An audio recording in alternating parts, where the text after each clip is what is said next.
Meu nome é Marina Lacerda, eu recebi o convite do Celso Loduca para falar sobre o Brasil de hoje, os desafios, o conservadorismo, e eu gostei demais da conversa, gostei das perguntas, acho que foi bastante interessante. Oi, pessoal, bem-vindos mais uma vez ao Quem Somos Nós, que a gente chama de Slow Talk desde lá do começo, para quem tem prazer em conhecer. Se você tem curiosidade sobre tudo que a gente já fez, vai no site, que é o quemsomosnós.com.br, tem tudo de todas as plataformas, ou vai direto no YouTube, no SoundCloud, no Spotify, da maneira que você se sentir melhor. Hoje a gente continua a série de encerramento do Quem Somos Nós, que é uma série onde a gente quer mostrar ou encaminhar alguma coisa para o Brasil de 2022. A gente está chamando de Como Será o Amanhã. Para tentar responder, a gente trouxe profissionais de ciência política para esta série. Hoje nós vamos conversar com a bacharela em Direito pela Universidade Federal do Paraná, mestra em Direito pela PUC do Rio e doutora em Ciência Política pela UERJ, que é a Universidade Estadual do Rio de Janeiro. Ela é advogada e analista legislativa da Câmara dos Deputados, Marina Basso Lacerda.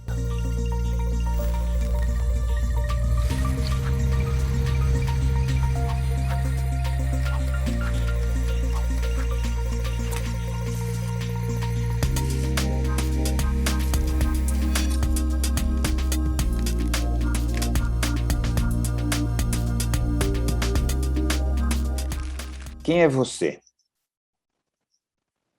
Eu sou uma... Difícil essa pergunta. Eu, eu sou uma pesquisadora, uma cientista política, e sou uma trabalhadora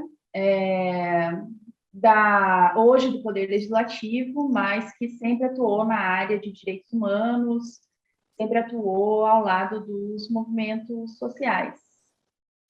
E sou uma mulher, sou uma companheira, sou uma amiga. Me conta, então, por que você fez essa opção, né, de trabalhar de alguma maneira, primeiro, ser advogada, não é isso? E depois com essa parte política, vamos dizer assim. Da onde, me conta um pouco a tua história, onde você estudou, se isso teve alguma influência ou não, me conta aonde que isso foi acontecendo na tua vida. Eu fui advogada, agora eu não sou mais. Eu me formei na Federal do Paraná em Direito, por conta do meu histórico familiar, das minhas preferências, eu sempre atuei com movimentos populares, sempre nessa linha da assessoria jurídica para movimentos populares, da ideia que a Constituição ela estabelece um programa social a ser efetivado.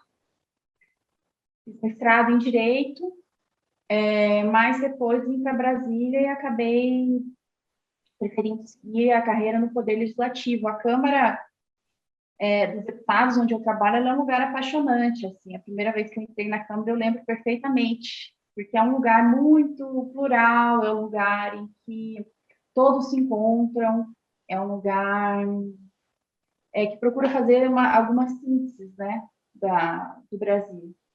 Então, Interessante isso, porque a imagem que todo mundo tem é que é um lugar horroroso, tá certo? Né, vamos assim falando, é um lugar horroroso, onde as pessoas vão lá só para se dar bem, que não sei o quê, e é muito legal você, de repente, dar esse olhar. Conta para a gente um lado que a maioria das pessoas acho que não consegue enxergar, né? Então, assim, porque assim, todo mundo olha lá e fala, não, só tem picareta, ou muitos picaretas, né? Não só tem picareta, porque isso não é injusto, mas os caras estão lá para pensar neles, eles não pensam no Brasil, isso aqui, não sei o quê, não sei o quê. É legal, de repente, ouvir alguém que está lá dentro e que consegue nos passar umas coisas que a gente talvez não consiga enxergar. isso é interessante mesmo. Acho que, de fato, a impressão que a maioria das pessoas tem é essa que você está colocando aí. Mas a Câmara, ela tem uma... Primeiro que a Câmara é um lugar muito informal, é um ambiente simples, é um ambiente não é um ambiente luxuoso, é um ambiente que diversos grupos de pressão, entidades, pessoas estão sempre lá. Seja empresários, sejam setores, diversos setores da economia, setores do poder público, povos indígenas, movimento negro, movimento de mulheres, os movimentos ligados a diversas religiões, está todo mundo lá.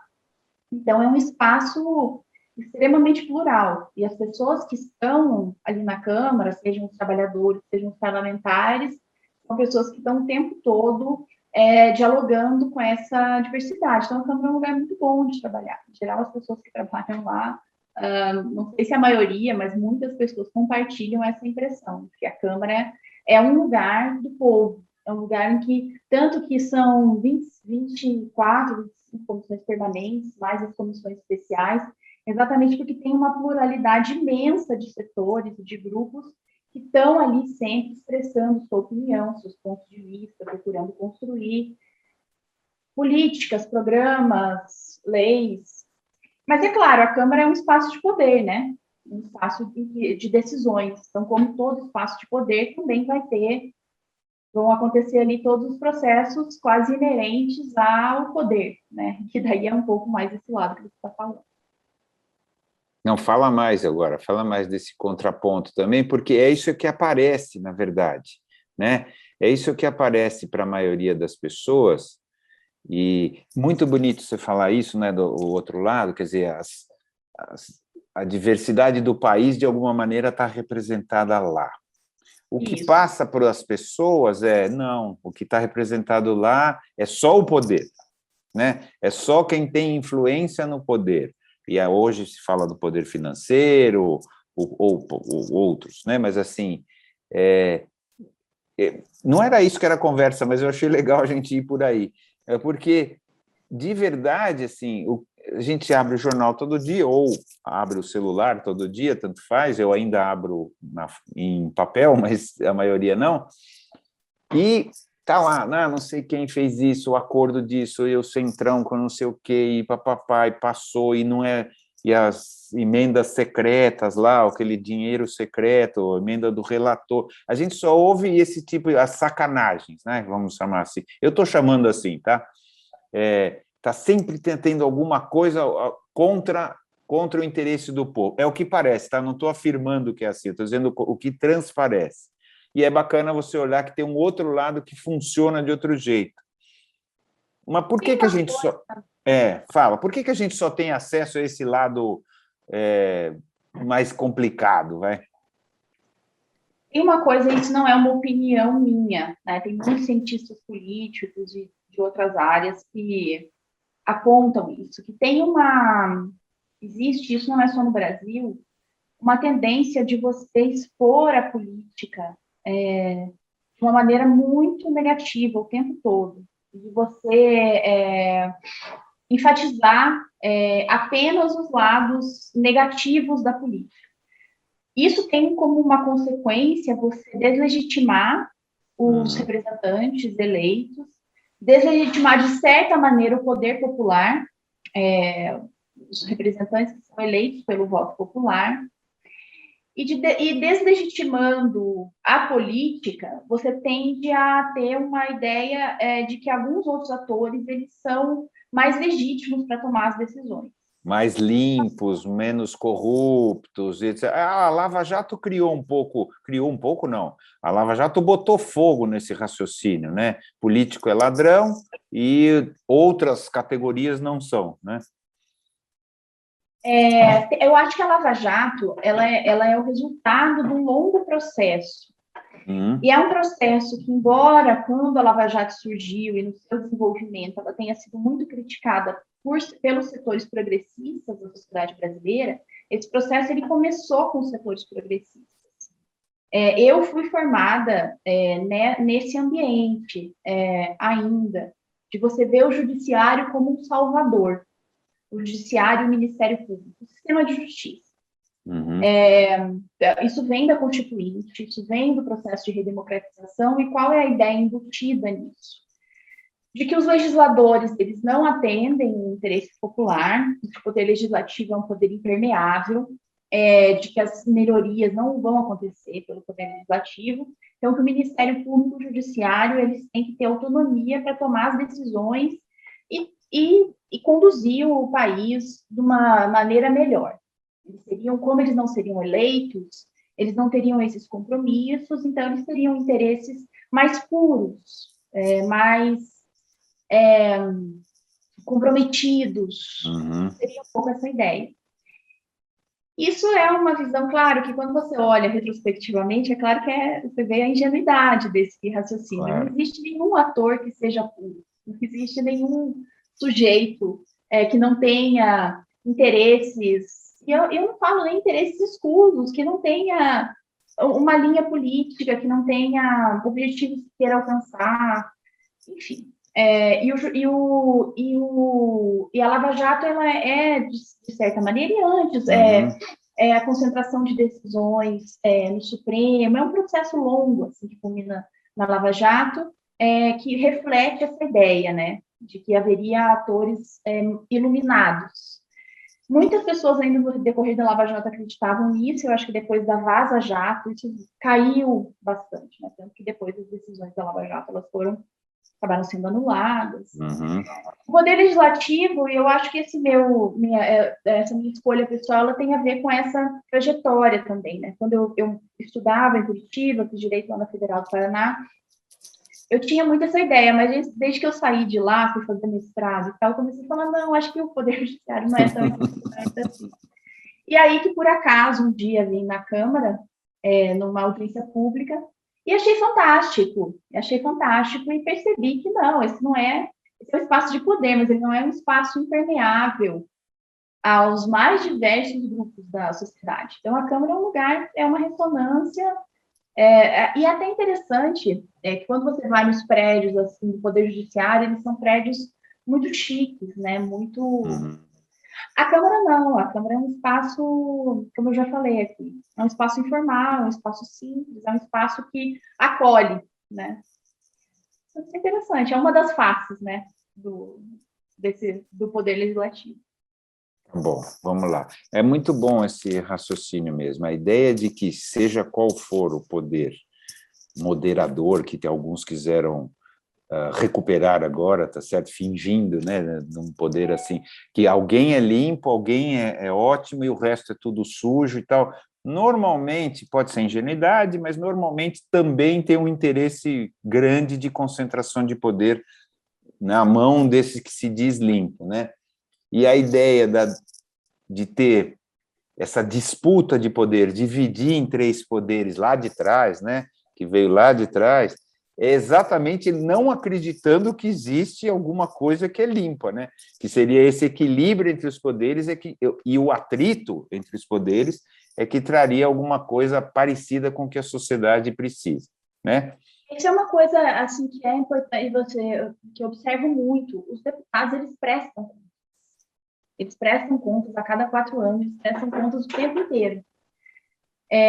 Então, eles não estão desconectados de uma realidade social. As decisões que eles tomam, cada voto, isso tem um impacto direto.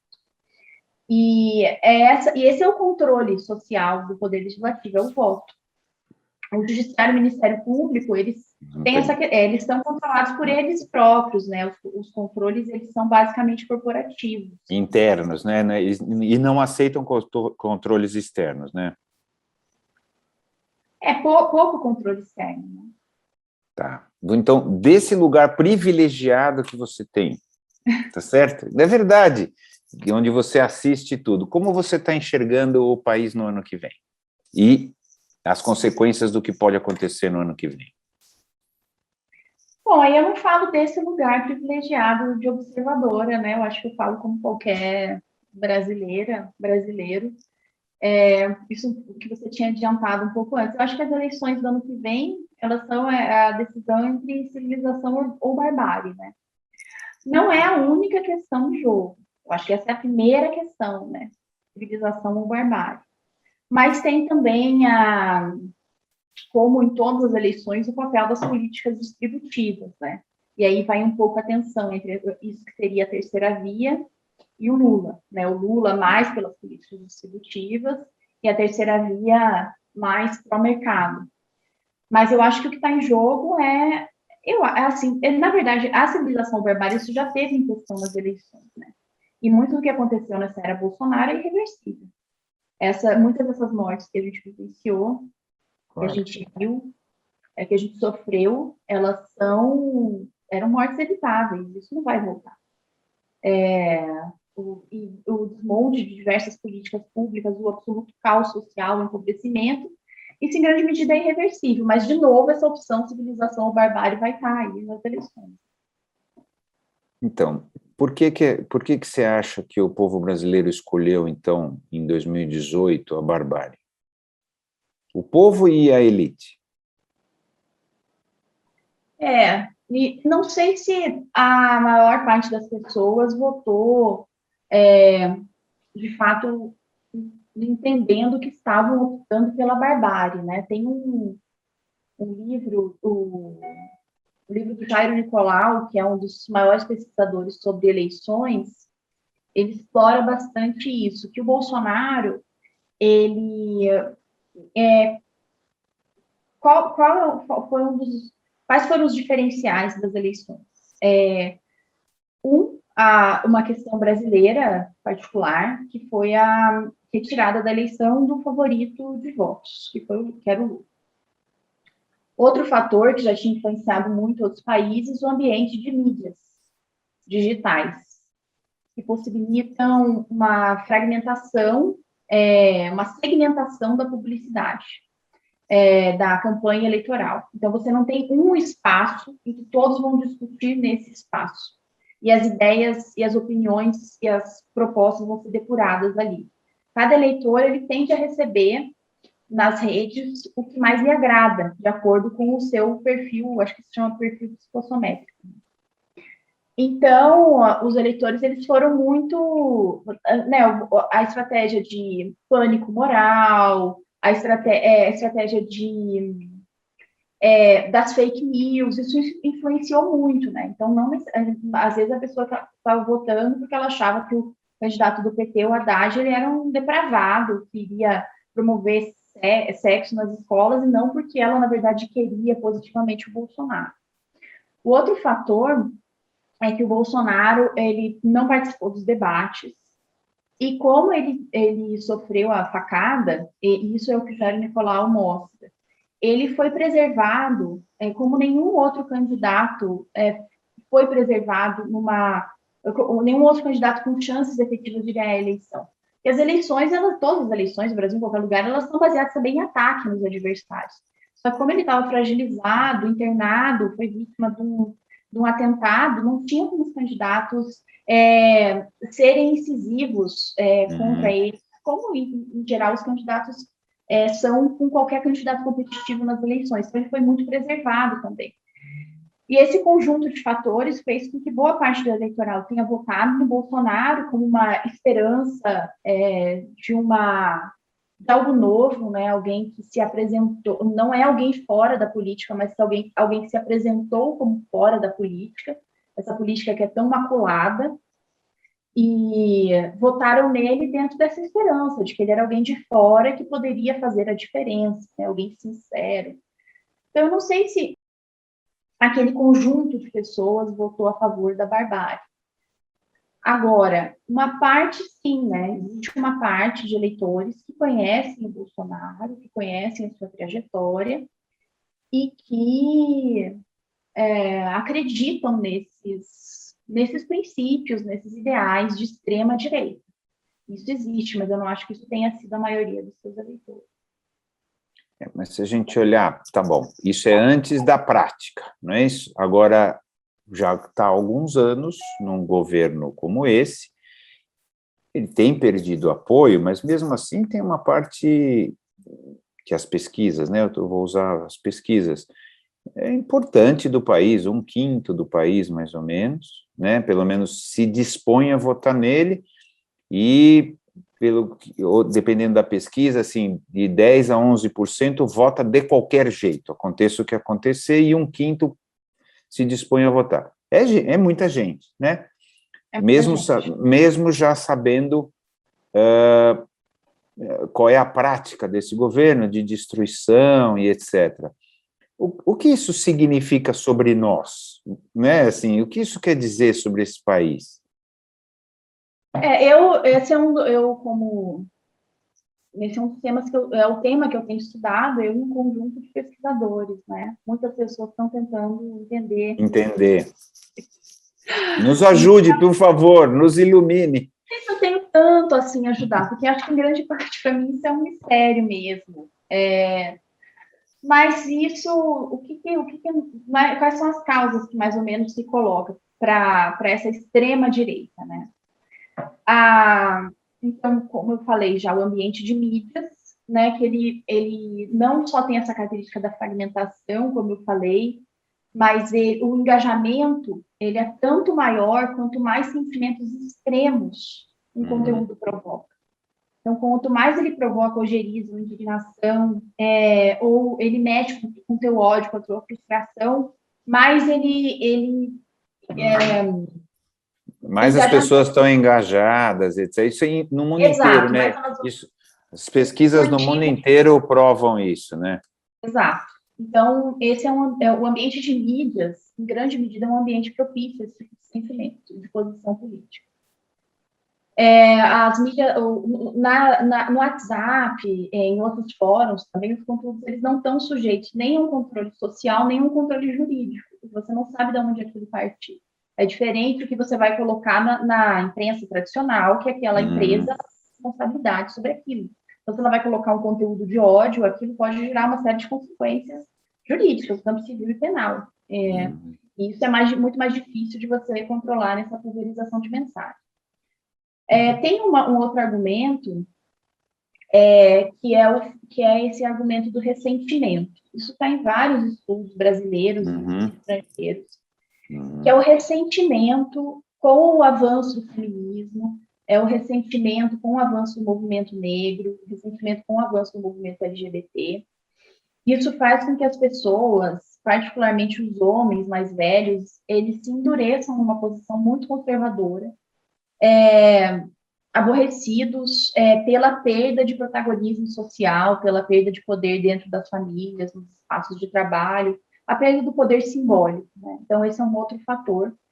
E eu repito, tem estudos no exterior que falam sobre a sanção do Trump, que tratam sobre isso, pesquisas de antropologia no Brasil.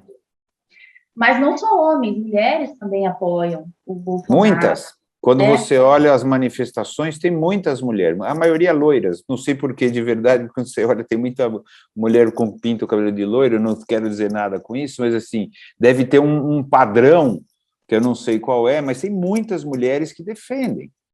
Eu acho que esse grupo que você está falando é o grupo que é o ressentimento da classe média, né? Pela perda de acessos exclusivos a universidades, aviões, que foram possibilitados a um conjunto maior de pessoas na era PT. Esse ressentimento da classe média é muito grande. Hoje, claro, ninguém está quase mal consegue andar de carro, né? Porque está tudo muito caro, mas é uma questão do poder simbólico, né, que essa classe social perdeu. Então, muitos desses grupos também estão junto com o Bolsonaro. Tem uma outra questão também, que alguns autores falam, que é o fato de que depois de 40 anos, 50, de neoliberalismo, que é um programa, isso os livros do Piketty mostram, embora ele não trate especificamente de neoliberalismo. E no Brasil e em todo o mundo, eles aumentaram a desigualdade social e diminuíram a rede de proteção social, que as pessoas cada vez mais elas têm como um refúgio os valores tradicionais e esses valores de antagonismo contra os bandidos. É uma ideia da violência redentora.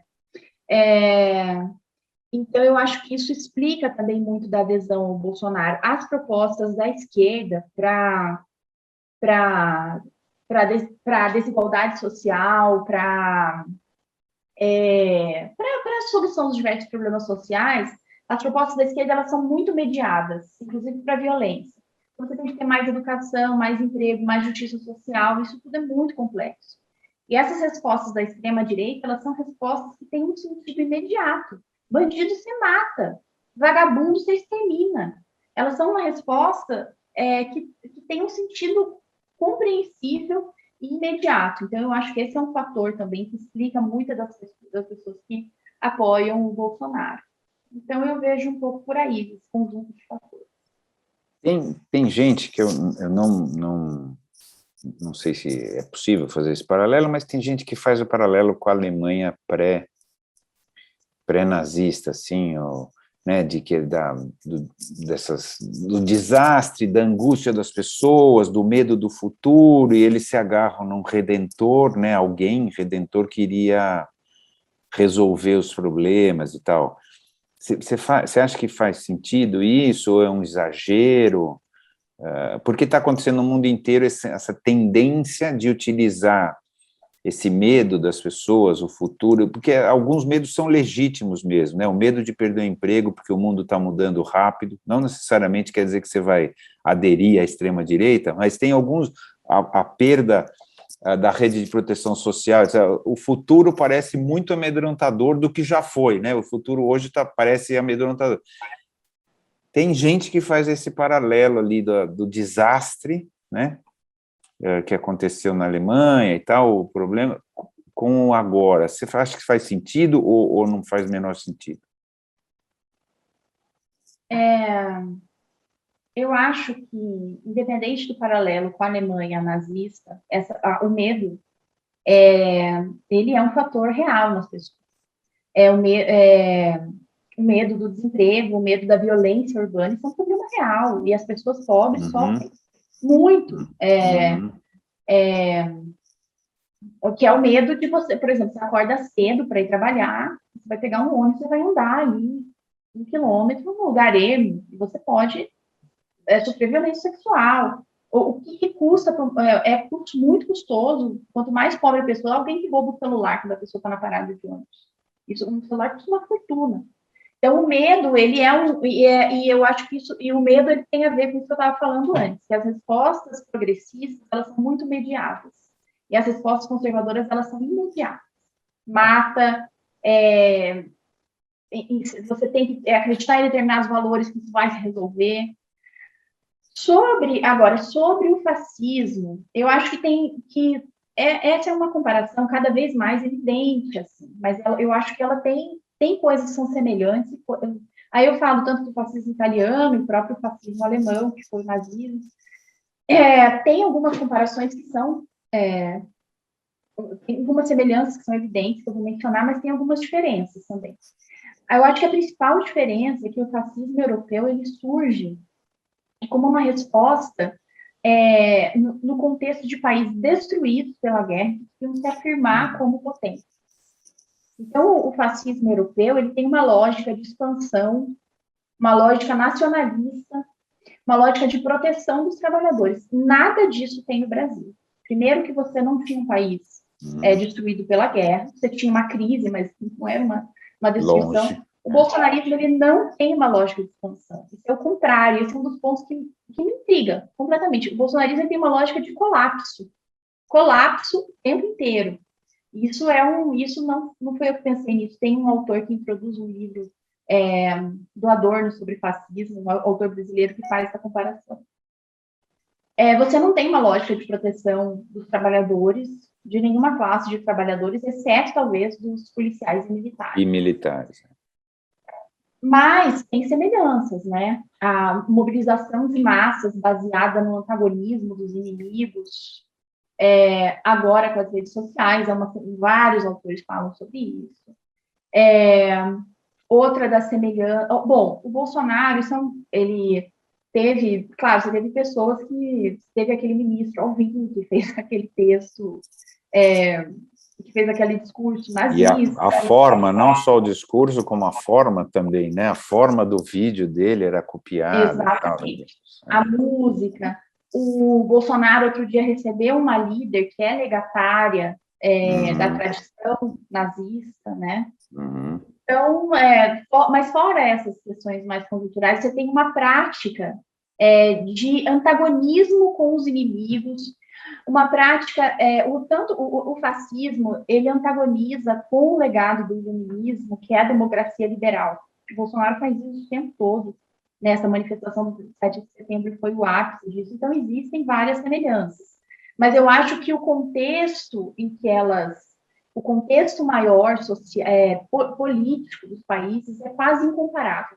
O Bolsonaro ele não tem nacionalismo, assim, o nacionalismo do Bolsonaro ele é um nacionalismo totalmente de fachada.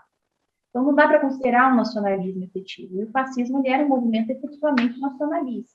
Então, existem diferenças aí que eu acho que são importantes. Mas em vários sentidos, o bolsonarismo é um movimento de viés fascista. Tá. Não dá para imaginar seja o Hitler ou seja o Mussolini batendo continência para a bandeira americana. Ficaria mais complicado, né? Agora, você estava falando antes que as propostas do centro e da centro-esquerda para resolver as questões do país são mediadas, etc., até porque as questões são complexas e não existe solução simples para a questão complexa, certo? Mas isso é uma armadilha, né?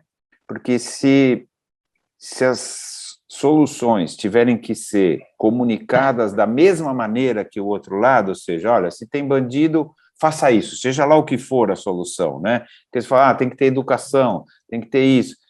Conversa complicado, parece que vai demorar muito, então parece que não vai resolver, né? Qual é a saída, então, né? Porque se você não consegue ser impactante, né, nas suas propostas, se mudou o ambiente de comunicação, que é mais ou menos, ver se é isso que você colocou. O ambiente de comunicação é muito diferente do que já foi, as pessoas estão sempre reagindo, não todas, mas boa parte das pessoas reagindo a coisas imediatas, e não há como ter soluções rápidas, imediatas ou propostas comparáveis a essas propostas imediatas da extrema-direita. Se você coloca assim desse jeito, não você, mas se a gente olha desse jeito, parece assim, bom, então não tem saída, né? Qual que é a saída? Porque se não dá para eu competir no campo deles, né? Porque não tenho como fazer propostas simplistas para questões complexas, Não, eu não tenho a resposta. Eu falo isso no sentido que, na verdade, são, né, um conjunto de pessoas que falam, no sentido de tentar entender por que da a adesão a esses valores conservadores, né? Mas a solução, ou seja, como você tem uma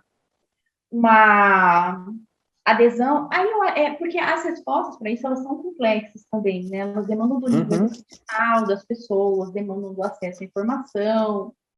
Então, eu acho médio, né? Médio, a gente vê muita gente muito bem informada apoiando o que está acontecendo. Não acho que é só uma questão de informação, de verdade, assim, faculdade, gente que fez faculdade, a elite, boa parte da elite apoiou e ainda apoia, né? A gente vê os empresários apoiando. Então, não sei se é uma questão de educação. Mas eu acho que quando a gente fala das elites, aí nós estamos falando do interesse de classe. De você não ser antagonizado por algum projeto que possa ameaçar lucros, ou que possa ser mais distributivo, ou que possa implicar na redução de privilégios. E isso nem sempre das elites faz parte de um cálculo simplesmente racional, né?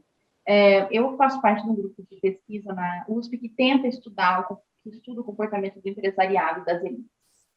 Não é tão monolítico assim. Primeiro, assim, as elites, o que eu quero dizer não é tão monolítico? Nem todas as respostas elas são dadas com base em cálculos matemáticos. O Bolsonaro ele não foi boa, a gestão da pandemia por parte do Bolsonaro ela não foi boa para uma boa parte da elite de pequenos e médios empresários.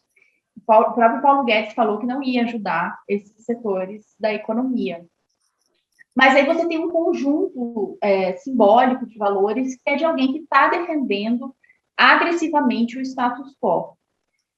Eu acho que essa questão das respostas imediatas, que, como você falou, o centro-esquerda, a esquerda, eles propõem respostas mais programáticas, isso é tentando entender os setores mais populares, que são, inclusive, os beneficiários da maior parte das políticas distributivas, né? Então, o que faz com que alguém que não defenda políticas distributivas, com que alguém que tem um repertório tão violento, tenha adesão? Porque o Bolsonaro, ele não tem só uma adesão das elites, ele tem uma adesão popular também.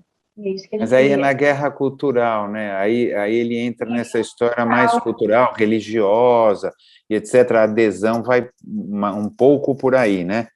Ou as suas pesquisas não indicam isso? Não, isso é relevante. Claro, que é tanto a questão da perda do protagonismo dos homens, inclusive dos homens pobres, quanto o fato das pessoas elas serem acreditarem muito em valores tradicionais contra uma ameaça à família, contra a promiscuidade, contra alguém que vai vir e vai bagunçar com tudo. Essa coisa da família é muito central. A família, para boa parte das pessoas, uma parte importante das pessoas, ela é a solução para os problemas sociais. As pessoas interpretam que a violência, que enfim, os problemas que a gente vê na sociedade, elas interpretam como partir da fragilidade da família. Então, a família está frágil, é por isso que nós temos uma série de problemas. Então, a família precisa ser fortalecida. E o Bolsonaro, ele veio com um repertório, ele capitalizou nessa guerra cultural, se apresentando como um defensor disso que seria essa família fortalecida. O que é uma contradição performática, porque o Bolsonaro, em si, ele mesmo não tem uma família dessas que seriam a mais tradicional. Mas ele se apresentou assim e essa imagem colou. Né? Então, eu vou voltar primeiro para o negócio da elite e depois para isso. A elite, o Brasil teve alguns governos de esquerda agora, né, antes do golpe lá, e não foi ruim, né, para o empresariado, na prática, né, pelo contrário, foi bastante bom e etc. Portanto, não tem muita lógica, né, assim, achar que um governo do Lula agora seria um governo contra o empresariado, ou mesmo o governo do Haddad, lá atrás, seria um governo contra o empresariado, já que a prática não foi essa, né? Então, aonde que está onde está essa racionalidade ou a não racionalidade, ou mesmo a defesa, é uma defesa corporativa, uma defesa de classe social, mas não foi ruim na prática. Por que existe essa aversão? Eu acho que são dois fatores. Um é uma questão mais geral mesmo, das elites não tenderem a apoiar candidatos que ofereçam políticas distributivas, porque isso no longo prazo é uma ameaça. Mas teve um fator ali, quem fala sobre isso é o André Singer. Em 2011, 2012, você chegou no Brasil uma situação de pleno emprego, e foi o recorde de greves, considerando, acho que todo o período da redemocratização, algo assim. Então, o empresariado ele se uniu aí sim como classe, independente das tensões internas que existam entre eles. Porque se você tem uma situação de pleno emprego, uma situação de greves, a tendência no médio e no longo prazo é o aumento dos salários e a diminuição dos lucros. Então, esse é um fator que acredita que foi bem determinante para essa virada na posição que se dá a partir de 2013.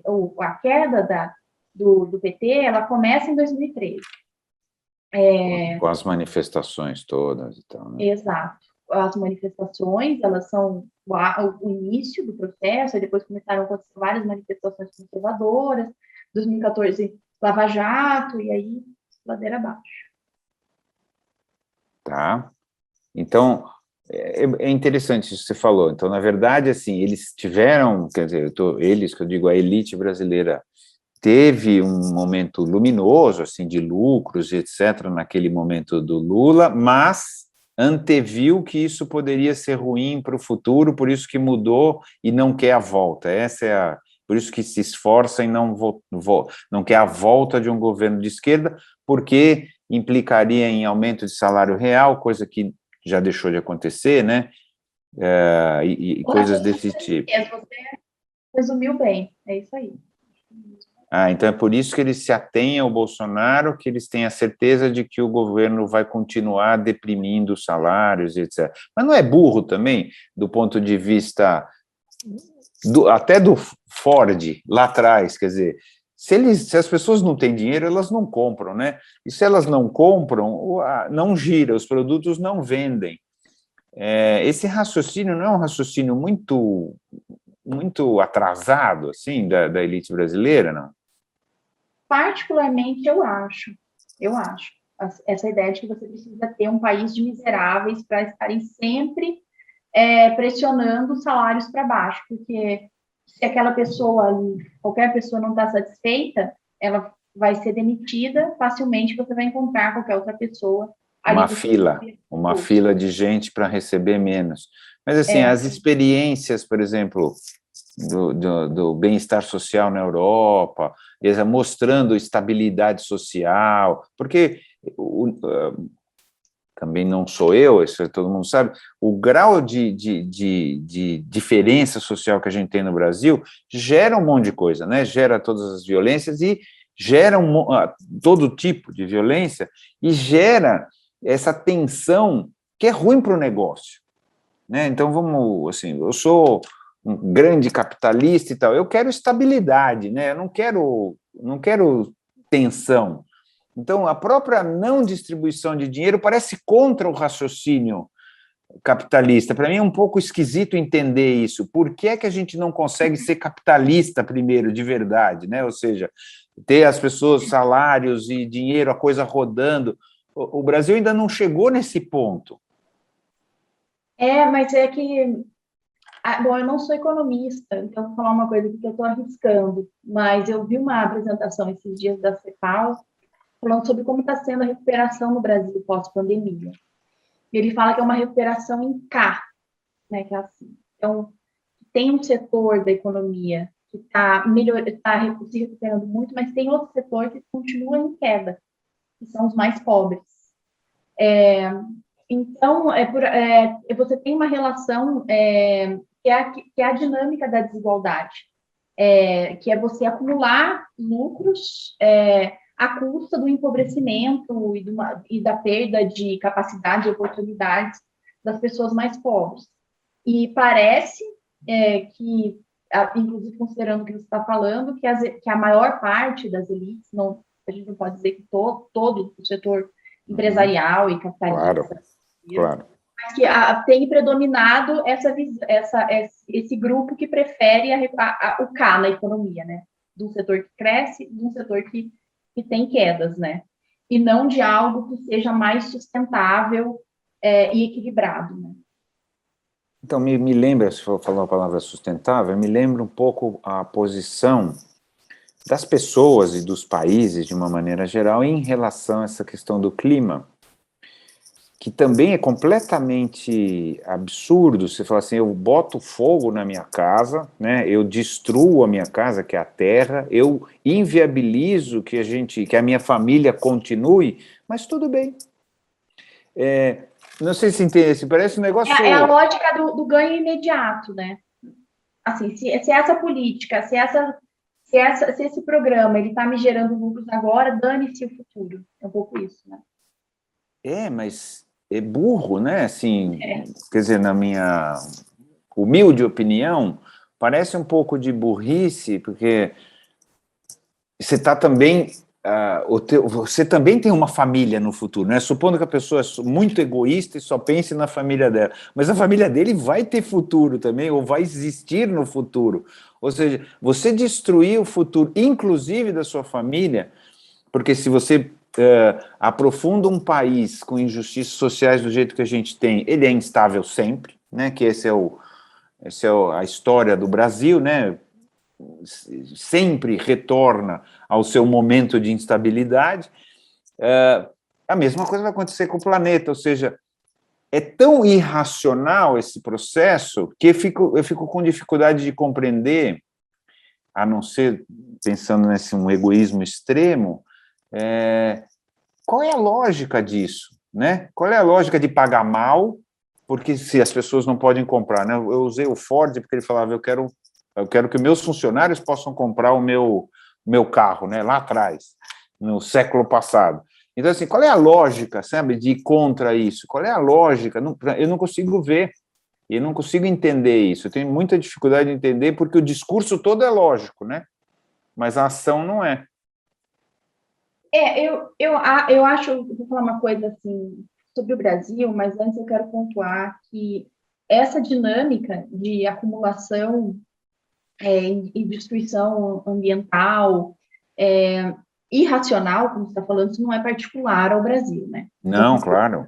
Não, claro. Quase. É o mundo inteiro. Não, inclusive o Brasil não é protagonista nisso. Está sendo agora que a gente está chegando no limite, mas não é. Mas não, isso, exatamente. Mas eu acho que tem uma peculiaridade nossa que eu acho que explica assim, o próprio Bolsonaro e essa tolerância com a desigualdade crescente, com a lógica da violência, que a gente tem um passado colonial recente e um passado escravista muito recente. A gente foi o maior... o Brasil é o maior país escravista da era moderna, é um dos últimos a abolir a escravidão. A gente não fez a memória da escravidão, do mesmo jeito que nós fizemos a memória da ditadura militar, fizemos isso malmente. E eu acho que essa lógica colonial, de exploração, de convivência com a ideia de morte, com a própria ideia de lucro, a qualquer custo, ainda que isso custe as próximas gerações, e eu acho que isso tem uma receptividade no Brasil por conta desse passado escravista tão recente. Eu tenho visto também algumas pessoas comentarem sobre isso, e a própria tolerância com a ideia de morte, e com um presidente que promove a morte, a ideia de morte, o tempo todo, inclusive no meio de uma pandemia. Que essa ideia que tem a ver com um certo legado cultural de que as vidas não importam. Né? De que é um legado anti-humanista, né? De que o ser humano e de que a vida humana, na verdade, não importa. Que a morte é algo com o qual você pode ter gozo, como o Bolsonaro muitas vezes expressa, ou com que você simplesmente pode não se importar. Bom, e aí a gente vai escolher presidente o ano que vem dentro desse ambiente, tá certo? Então, e com essa história, essa é a nossa história, né? Tá certo? Esse é o nosso país. Assim, ele não é decisivo, né? Nada é definitivo, né? Não estou dizendo que a gente não tem jeito, mas assim é um país que tem soluçado, né? Às vezes parece que vai e de novo retorna a um estágio que você fala que não é possível que a gente esteja de novo discutindo coisas que a gente pensou que nunca mais ia conversar, né? Mas estamos, desde inflação até um monte de outras coisas. E amanhã não, né? Mas o ano que vem a gente vai ter eleição, e isso, segundo algumas das pessoas, inclusive, que a gente conversou aqui nessa série, pode determinar décadas do país, dependendo dos resultados, de como for. Como que você enxerga isso, assim, do grau de importância? Você já falou isso logo no começo, e como é que a gente evita que o país desça a ladeira por décadas, como alguns já falaram? Eu acho que as eleições, elas são todas as eleições, e especialmente se o Bolsonaro vai seguir ou não, isso vai determinar, isso vai ter impactos profundos, né, na nossa vida como sociedade, mesmo na nossa vida individual, por muito tempo, e muitos impactos irreversíveis, como já são desses primeiros anos aí, desses anos de governo Bolsonaro. Agora, o que fazer, né, essa tua parte da pergunta, eu acho que no fundo você está perguntando, como evitar que o Bolsonaro se reeleja? Eu não sei. Claro. Não é como evitar do ponto de vista o que fazer nesse sentido, né? Mas, assim, a ideia dessa série é esclarecer as pessoas todas as eleições são importantes, mas, de novo, na minha percepção e de algumas das pessoas que a gente conversou aqui na série, é de que esta próxima tem uma importância especial, porque o Brasil está sendo encaminhado por um lado que meus netos não vão ver um bom país, né? E eu cresci lutando por um bom país, e acho que você também. Então, assim, e os seus netos provavelmente também, né, não vão ver um bom país caso a gente seja encaminhado assim. Tem gente que fala, não é tão assim catastrófico, né, tudo se conserta e tal, mas parece que não. Parece que o grau de destruição, e acho que você percebe melhor até do que nós, seres humanos normais aqui, que não temos esse contato com a Câmara, com as coisas e tal, que o grau de destruição, às vezes, demora muito para voltar, né? E a gente demora muito, e o muito é esse. A ideia dessa série é que as pessoas, se a gente conseguir que as pessoas percebam isso, nós estamos decidindo muita coisa, não estamos decidindo um presidente, não estamos decidindo um governador só, ou, sabe, nós não estamos decidindo um senador, nós estamos decidindo muito mais coisa do país e que isso vai durar muito tempo.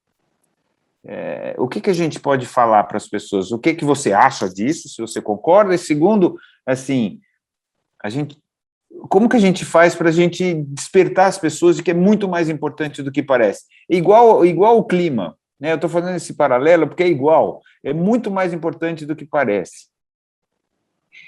Não, eu sou da linha dos que acham que é catastrófico. Eu não sou da linha das pessoas que acham que tudo se conserta. Inclusive, eu acho que independente de quem se eleger, que não seja o Bolsonaro, vai pegar um panorama social e muito difícil e um Estado destruído. Porque o que o Bolsonaro fez foi nomear para a maior parte das pastas pessoas que antagonizam com as suas políticas. Né? Não são só pessoas neutras, são pessoas que estão ali para destruir essas políticas. E é por isso que essa ideia do golpe, que a gente agora não está muito na pauta, mas que muitas vezes se discutiu, o Bolsonaro vai dar um autogolpe, vai fechar um outro poder. Eu acho que isso ele tentou fazer, né? Não aconteceu, mas independente de você fechar um outro poder, o golpe, que é você destruir o Estado por dentro, isso já está acontecendo. Né? E, por exemplo, você não tem mais o Fundo Amazônia, que uma loucura. O desenvolvimento sustentável das pessoas que vivem na Amazônia. E sem desenvolvimento sustentável, sem exploração, conforme prevê a legislação ambiental daquele espaço, que você tem a destruição. Destruição, madeireiro, garimpeiro, etc. Mas eu acho que o que está em jogo, na verdade, pensando na tua pergunta e num sentido mais amplo, tem a ver com uma coisa que eu estava falando antes, que é o legado iluminista. O legado iluminista é esse legado que vem da Revolução Francesa, da Revolução Americana, que informa as democracias do Ocidente, de parte do Oriente também, e que é baseado na ideia de igualdade, que começou com uma ideia de uma igualdade mais abstrata, mas que ao longo das décadas, dos séculos, foi aprofundada para reivindicações de igualdade concreta, que abriu o caminho, seja para a reivindicação de mulheres, ou de minorias étnicas, e também de trabalhadores, no sentido de uma igualdade substantiva, no sentido de que você não tem seres iluminados, de que você precisa de instituições democráticas que dialoguem entre si, no valor do ser humano, no valor da vida humana. Isso não só legado do iluminismo, mas tem a ver com isso também. Esses movimentos, como o bolsonarismo, eles antagonizam com isso. Eles antagonizam com a ideia de representação democrática, eles antagonizam com a ideia de igualdade, e eles antagonizam com a ideia da vida como um valor. Então, a vida não tem valor, a vida humana não tem valor, a natureza não tem valor. A busca pela igualdade através de políticas distributivas, eu sei que eu falei várias vezes essa expressão aqui, não tem valor, e aqui eu falo política distributiva, eu não estou falando de pagamento, estou falando de todos os programas que o Estado faz para as pessoas terem acesso a oportunidades, seja de educação, seja de transporte, seja de saúde, infraestrutura, tudo isso é política distributiva, que é isso que possibilita que você viva numa sociedade, que você transite, que você exerça seus potenciais, que você trabalhe. Tudo isso está em jogo com o Bolsonaro. E a gente já perdeu muito com o Bolsonaro. E eu acho que se o Bolsonaro se reeleger, eu acho que o nível de reversibilidade do que a gente está vivendo, ele vai piorar. Ele é mais dramático ainda do que já aconteceu.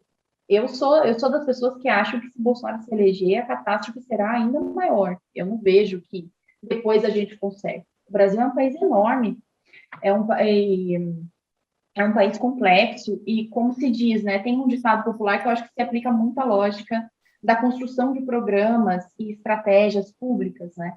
Que você fazer é muito fácil, destruir é um passo, né? Mas para fazer é muito difícil. Então é um pouco assim que eu penso. Eu tendo a concordar 100% com você. É um bom momento para a gente encerrar, e eu sempre encerro com a mesma pergunta.